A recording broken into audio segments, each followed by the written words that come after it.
मेरा एक सवाल है सर, एक्चुअली हमारे पीएचडी में क्या होता है, हम जब कोई एक्सपेरिमेंट करते हैं या फिर जो प्रोसेस चलता है थोड़ा लॉन्ग चलता है, तो कभी कभी क्या होता है जो रिजल्ट हम एक्सपेक्ट करते हैं ना वो आता नहीं है। अराउंड कभी कभी 2-3 महीना में भी होता है, 4 महीना भी हो जाता है, कभी कभी प्रोग्रेस अच्छा नहीं आता। तो उस समय क्या होता है ना, मॉडल हमारा थोड़ा डाउन हो जाता है और कभी कभी कुछ लोग डिप्रेशन में भी जाते हैं। तो आपका जीवन दर्शन बहुत अच्छा लगा सुन के, धन्यवाद, थैंक यू। तो मेरा सवाल है इस तरह के सिचुएशन को हम कैसे हैंडल करें, या फिर बहुत अच्छा क्वेश्चन किया, बहुत अच्छा, बहुत अच्छा।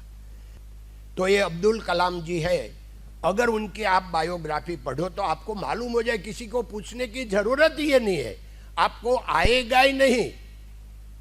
क्यों कि वो साउथ में पढ़े, नॉर्थ में फर्स्ट टाइम गया इंटरव्यू देने के लिए, वो बुक में लिखा है। एक देहरादून, एक दिल्ली, 2 इंटरव्यू था। तो दिल्ली में जो इंटरव्यू था कि देहरादून में, मालूम नहीं 2 में से एक, तो उनको पायलट बनने का था, उड़ने का बहुत आनंद था, ऐसा उनका विचार था। उसमें उनका 9 नंबर आया, 8 पायलट का लिया मिलिट्री में, 8 को लिया, वो उनको नहीं लिया, उसका 9th नंबर आया। तो उनका फ्रेंड और वो दोनों देहरादून से ऋषिकेश गए और सुबह में 6 बजे गंगा किनारे पे घूम रहे थे। एक स्वामी जी मिला, उसने दोनों ने पैर लगा, तो उसने बोला ये लड़का क्यों बहुत मूडलेस लग रहा है। तो साथ वाले ने बोला कि उनका नंबर नहीं लगा, 1 नंबर में वो रह गया। तो वो स्वामी जी ने बोला क्यों, तू ये जगत का नियंता है।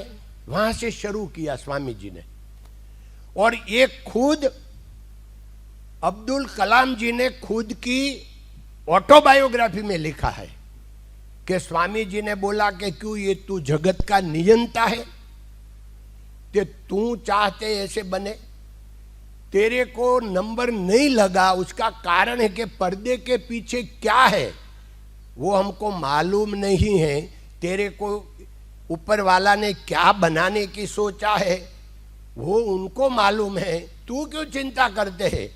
तेरा पायलट अगर बनेगा तो फिर उसने नीचे सेंटेंस लिखा है खुद अब्दुल कलाम ने कि अगर वो टाइम पर मेरा नंबर लग जाता मिलिट्री में तो मैं आज ये स्थान पर होता, मगर मैं मिसाइल मैन नहीं बना होता। खुद ने लिखा है। तभी वो राष्ट्रपति नहीं थे, तभी कि उसने ऑटोबायोग्राफी लिखी, तब वो राष्ट्रपति नहीं बने थे, खाली मिसाइल मैन बने थे, तभी उसने लिखा है। तो आपको मालूम हो गया कि पर्दे के पीछे क्या है, हमको मालूम नहीं, हम क्यों भाई डिप्रेशन में आवे।